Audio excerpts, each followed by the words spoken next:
ప్రభుత్వ ఉద్యోగం కోసం కోట్ల రూపాయల ఆస్తిని దక్కించుకోవడం కోసం ఒక కూతురు తన తల్లినే సుపారీ ఇచ్చి 7 లక్షలు ఎంతో సుపారీ ఇచ్చి తల్లినే హత్య చేయించేసింది. నిజంగా ఈ వార్త చూసిన తర్వాత నాకు చాలా షాకింగ్గా అనిపించింది. మనం తల్లిని దేవత అంటాం, మాతృమూర్తి అంటాం, మనం రీప్లేసబుల్ ఇర్రీప్లేసబుల్, మనందరి జీవితంలో కూడా ఆమె లేకపోతే మనం లేము.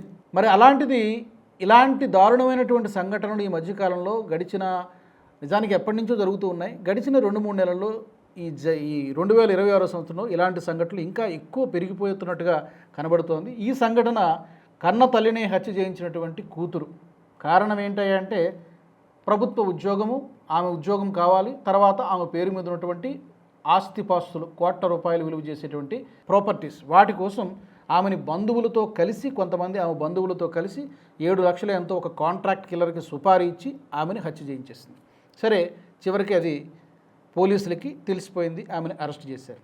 విషయం ఏంటి అంటే ఎక్కడ జరిగింది ఇది అంటే రాజస్థాన్లోని జైపూర్లో జరిగినటువంటి ఒక దారుణమైనటువంటి సంఘటన.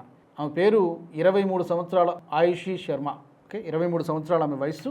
ఆయుషి శర్మ అని చెప్తున్నారు. తన తల్లి పేరు నీరజా శర్మ. నీరజా శర్మను హత్య చేయించడానికి పక్కా ప్రణాళికను రూపొందించింది. సరే, పోలీసులు అనుమానం వచ్చి విచారించేసరికి అసలు విషయం బయటపడిపోయింది. అంటే ఇలాంటి సమాజంలో మనం బ్రతుకుతూ ఉన్నామా? సమాజం ఇంతగా దిగజారిపోయిందా? మానవ సంబంధాలు, హ్యూమన్ రిలేషన్స్కి అసలు వాల్యూ లేకుండా పోయిందా? సింపుల్ ఒక లాజిక్ ఆమె ఆలోచించలేదు.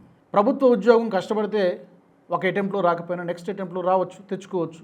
లేదు, అసలు ప్రభుత్వ ఉద్యోగం రాదు, యాంటర్‌ప్రెన్యూర్‌గా మారచ్చు, ఓన్ బిజినెస్ చేసుకోవచ్చు, లేకపోతే ప్రైవేట్ ఉద్యోగాలు చేసుకోవచ్చు. There are so many ways కదా, చాలా మార్గాలు ఉన్నాయి, బ్రతకడానికి చాలా మార్గాలు ఉన్నాయి. కానీ ఈ దురాశ అని ఏదైతే మనిషికి ఉందో, దీని మోజులో పడి, దీని భ్రాంతిలో పడి సొంత కుటుంబ సభ్యులనే అత్యంత దారుణంగా చంపేసుకుంటున్నటువంటి పరిస్థితి. ఇలాంటి మనుషుల మధ్య మనం బ్రతుకుతున్నామా? సొసైటీ ఎంతగా దిగజారిపోయిందో చెప్పడానికి ఇలాంటి ఉదంతాలు చూసినప్పుడు నిజంగా హెల్ప్లెస్ కండిషన్, కానీ ఆవేదన కలుగుతుంది. ఇదొక్కటే కాదు, యాదృచ్ఛికంగా జరిగిన సంఘటనే. బట్ ఇలాంటి సంఘటనలు కొన్ని చెప్తాను నేను. యాక్చువల్గా ఒక 3-4 ఇన్సిడెంట్లు ఉన్నాయి. ఉదాహరణకి సియా గోయల్ ఇన్సిడెంటు దేశవ్యాప్తంగా ఎప్పటికి కూడా విచారణ జరుగుతోంది. సియా గోయల్ ఇన్సిడెంటు మహారాష్ట్రలో జరిగినటువంటి ఈ పెద్ద దేశవ్యాప్తంగా సంచలనం సృష్టించినటువంటి కేసు. ఈ సియా గోయల్ తన ప్రియుడు చేతన్ చౌదరితో కలిసి ఆల్రెడీ ఎంగేజ్మెంట్ అయిపోయినటువంటి తన కేతన్ అగర్వాల్ అంటే కాబోయే భర్తని హత్య చేసినట్టుగా పోలీసులు ఆరోపణలు. అంటే కోట నుంచి పెళ్లికి కొద్ది రోజుల ముందు లోహగఢ్ అనేటువంటి ఒక ఫోర్ట్కి వెళ్ళారు. అక్కడ తీసుకెళ్లి లోయలోకి తోసి చంపేసినట్టుగా దర్యాప్తులో వెల్లడైంది. ఇప్పుడు దీని మీద వాదోపవాదాలు అన్నీ జరుగుతున్నాయి. బట్ ప్రిలిమినరీగా వచ్చిన రిపోర్ట్ ఏంటంటే ఆమెకి ఇదివరకే తన ప్రియుడితో 4 నెలల ముందు ఇప్పుడు వివాహమైంది. అతడితో ఉండడం కోసము ఈ ఎంగేజ్మెంట్ అయినటువంటి ఇతడిని లోయలోకి ఆ కోట పైనుంచి తోసి చంపేసింది. ఇది ప్రిలిమినరీగా ఉన్నటువంటి రిపోర్ట్స్. సరే, ఫైనల్గా ఏం తీర్పు వస్తుందో అవన్నీ కూడా చూడాల్సినటువంటి విషయాలు. సింపుల్ కదా, ఇప్పుడు అతనితో బ్రతకడం ఇష్టం లేనప్పుడు అతన్ని వదిలేసేయి, అతని జీవితం మీద అతను బ్రతుకుతాడు, నీకు నచ్చిన వాళ్ళతో నువ్వు వెళ్ళు, నీ లైఫ్ నువ్వు బ్రతుకు. చంపాల్సినటువంటి అవసరం ఏమున్నది? ఒక మనిషిని చంపడం అనేటువంటిది నీకెవరిచ్చారు? ఒక ప్రాణం తీసేటువంటి హక్కు నీకెవరిచ్చారు? నీ కేవలం నీ ప్రియుడితో ఉండడానికి, లేకపోతే నీ బాయ్ ఫ్రెండ్తో నువ్వు కలిసి బ్రతకడానికి అతను అడ్డొస్తున్నాడు. అతనితో స్ట్రైట్గా విషయాన్ని చెప్పు, ఇది పరిస్థితి, I cannot live with you, that's it. అక్కడితో మ్యాటర్ అయిపోతుంది కదా. కానీ అతని జీవితాన్ని, ఎంతో భవిష్యత్తు ఉన్నటువంటి ఆ యువకుడి జీవితాన్ని కేతన్ అగర్వాల్ని చంపేసినటువంటి పరిస్థితి. ఆ తల్లిదండ్రుల పరిస్థితి ఏంటి? చేతికి అందొచ్చినటువంటి కొడుకు చనిపోతే ఆ బాధ ఎలా ఉంటుంది? అదొకటి సియా గోయల్ ఇన్సిడెంట్. అండ్ హైదరాబాద్లో కూడా ఈ మధ్య మార్చిలో ఒక సంఘటన జరిగింది. ఇప్పుడు నేను చెప్పింది సియా గోయల్ జూన్లో జరిగింది. ఇప్పుడు రాజస్థాన్లో జరిగింది కన్న తల్లిని హత్య చేయించినటువంటి జూలైలో రీసెంట్గా జరిగింది ఆయుషి శర్మ విషయము. ఇక హైదరాబాద్లో మరొక యువతి తన ప్రియుడితో కలిసి తల్లిని హత్య చేసినట్టుగా పోలీసులు ఆరోపించారు. అంటే ఎందుకు విషయం ఏంటంటే తన ప్రేమకు అడ్డొస్తోందనేటువంటి కారణంతో వాళ్ళిద్దరూ కలిసి ఆమె తల్లిని చంపేశారు. చంపేయడమే కాకుండా మృతదేహాన్ని ఇంట్లోనే పూడ్చిపెట్టేసి కొన్ని నెలల తరబడి ఆ విషయాన్ని దాచిపెట్టినట్టుగా ఆ తరువాత పోలీసుల దర్యాప్తులు తేలింది. వీళ్ళు అంటే మనుషులా, నరరూప రాక్షసులా? మానవ సంబంధాలంటే వాల్యూ లేదు, విలువ లేదు. దురాశ అని చెప్పాలా, రాక్షసత్వం అని చెప్పాలా?